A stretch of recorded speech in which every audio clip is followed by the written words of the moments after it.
Bismillahirrahmanirrahim.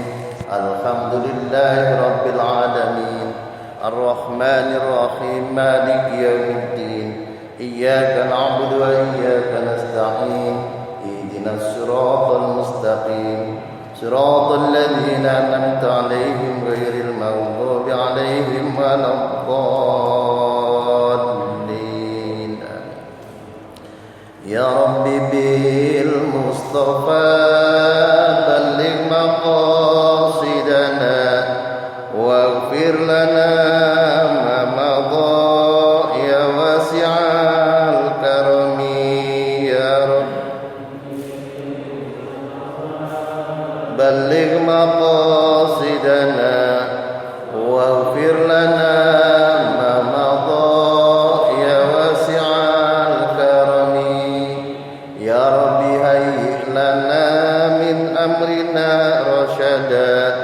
waj'al ma'unatakal husna lana madada ya Rabbi bil balligh maqasidana waghfir lana ma madha ya wasi'al karami wa la takilna ila tadbiri anfusina فالنفس تعجز عن إصلاح ما فسد يا رب بير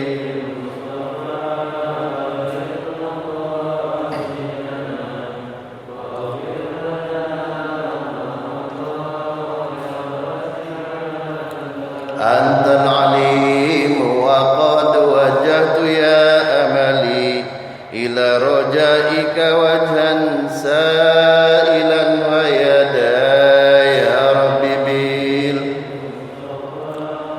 balligh maqasidana waghfir lana ma madha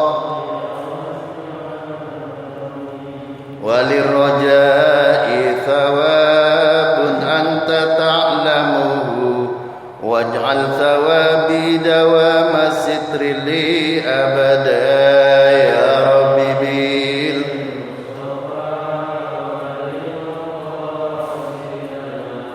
waghfir lana ma madha ya wasi'al karami Allahumma salli wa sallim wa barik alaih. Hadirin sidang subuh rahimakumullah, salah satu kelemahan umat Islam di dunia, salah satu kelemahan umat Islam di dunia itu, dan termasuk di Indonesia khususnya, banyak dari umat Islam itu tidak mengerti sirah nabawi, tidak mengerti sirah nabawi, tidak mengerti sirah sahabi, dan tidak mengerti sirah ulama, sehingga mereka buta sejarah akan perjuangan beliau-beliau itu. Karena buta, lalu kemudian umat Islam di seluruh dunia termasuk di Indonesia itu terpengaruh oleh budaya permisif, budaya materialisme, filsafat materialisme, sehingga segala sesuatu itu diukur dengan keberhasilan materi, segala sesuatu itu diukur dengan banyaknya harta yang dimiliki. Karena mereka, khususnya umat Islam itu, tidak mengerti dan buta akan sejarah bagaimana perjuangan Nabi, bagaimana perjuangan para sahabat, dan bagaimana perjuangan para ulama di dalam menegakkan li'i'la'i kalimatillah Islam, izzul Islam wal muslimin.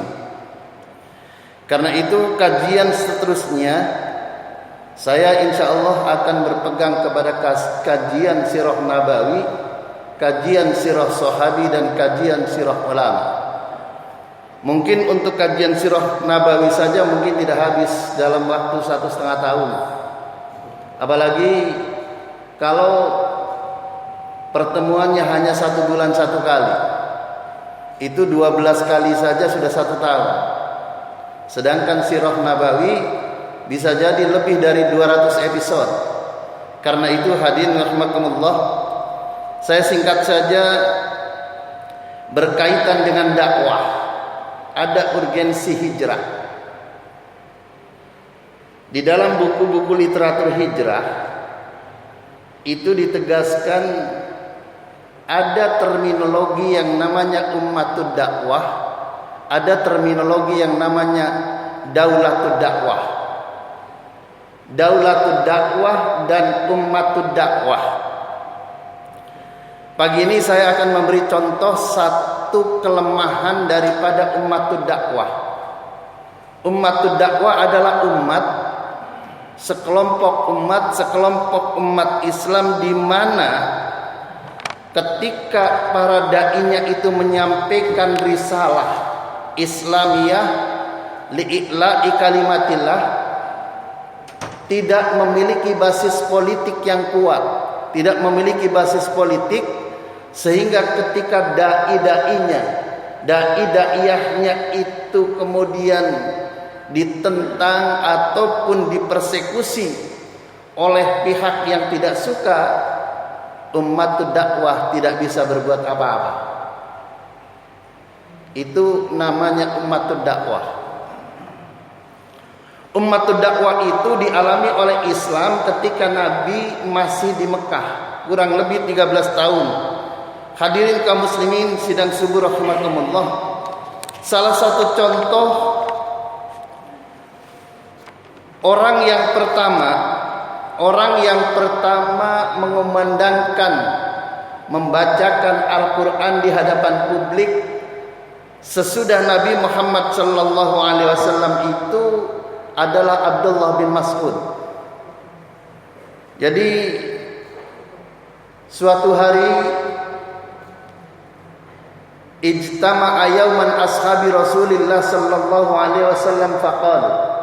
Di dalam kitab Sirah Nabawi karangan Ibnu Hisham dijelaskan bahwa ijtama'a yauman ashabi Rasulillah sallallahu alaihi wasallam, ketika para sahabat Nabi itu berkumpul, qalu, mereka itu berkata, wallahi ma sami'tu Quraisyin hadzal Qur'an ayahjura laha bihi qat faman rajulu yusma'humuhu. Demi Allah, orang-orang Quraisy itu belum pernah mendengar Al-Quran. Orang-orang Quraisy itu belum pernah mendengar Al-Quran di depan umum dibacakan dengan suara jahar. Faman rajula yusma'humuhu, siapa yang bisa memperdengarkan Al-Quran di depan publik di antara kita ini? Faqala Abdullah bin Mas'ud, ana. Abdullah bin Mas'ud menjawab, saya. Qalu, maka kemudian para sahabat yang lain itu berkata, inna nakhsyahum alaika innama nuridu rajulan lahu ashirata yamna'unahu minal qawmi in aradu. Jangan kamu, aku khawatir nanti kalau kamu membaca Al-Quran di depan publik, lalu kamu itu dikerubutin oleh mereka, nanti nggak ada yang bisa membantu. Aku ingin kalau ada yang membacakan Al-Quran di depan publik itu, kalau bisa kira-kira dari kelompok yang kuat. Manakala membacakan ayat Al-Quran di depan publik, berdakwah di depan publik, nanti ketika ada yang menentang, ketika ada yang melarang, ada yang menolong karena kelompoknya kuat. Abdullah bin Mas'ud menjawab, da'uni fa innallaha sayamna'uni. Biarkan aku sajalah, tidak apa-apa, karena Allah pasti akan melindungi aku. Hadirin kaum muslimin sidang subuh rahimakumullah. Fagodan Ibnu Mas'ud hatta atal maqamu fi duha. Maka kemudian keesokan harinya Abdullah bin Mas'ud di waktu duha, kurang lebih jam 8, jam 9, itu dia pergi ke tempat orang Quraisy, wa Quraisyin fi andiyatiha, di tempatnya berkumpulnya orang-orang Quraisy, biasa mangkal, biasa ngumpul. Hatta qama indahu maqama tsumma qara'a, maka kemudian dia itu berdiri membaca Al-Qur'an rafi'an biha sautahu, dengan suara yang keras di hadapan mereka. Bismillahirrahmanirrahim. Ar-Rahman 'allamal Qur'an khalaqal insan 'allamahul bayan asy-syamsu wal qamaru bi husban wan najmu wasy-syajaru yasjudan. Hadirin kaum muslimin rahimakumullah, dibacanya surat Ar-Rahman dari ayat 1 sampai ayat 6 di dalam sebuah riwayat ditegaskan Abdullah bin Mas'ud itu membacanya dari ayat 1 sampai 6. Tsumma istaqbalaha yaqra'aha fata'ammalaha faja'aluhu yaqulun madza qala ibnu ummi abdin. Orang-orang Quraisy mulai berpikir, madza qala ibnu abdin, apa yang dikatakan, apa yang dibaca, apa yang disuarakan oleh Abdullah bin Mas'ud. Qala thumma innahu la yatlu ba'da ma jaa'a bihi Muhammad. Innahu la yatlu ba'da ma jaa'a min bihi Muhammadin. Oh, itu dia. Dia itu mengumandangkan, membacakan, menyuarakan apa yang diajarkan oleh Muhammad. Innahu la yatlu ba'da ja Muhammadin ma jaa'a Muhammad faqumu ilaih. Maka orang-orang Quraisy itu berdiri, faja'alu yadribuna fi wajhihi, maka lalu kemudian ngerubutin Abdul Mas'ud, dipukulilah Abdullah bin Mas'ud. Abdullah bin Mas'ud dipukuli. Akhirnya apa? Yadribuna fi wajhihi, di wajahnya itu meninggalkan bekas. Hadirin rahimakumullah. Lalu kemudian Abdullah bin Mas'ud balik setelah babak belur, bonyok. Di kepalanya itu banyak tanda-tanda bercak-bercak, memar-memar. Lalu kemudian Abdullah bin Mas'ud balik ke kelompok para sahabat.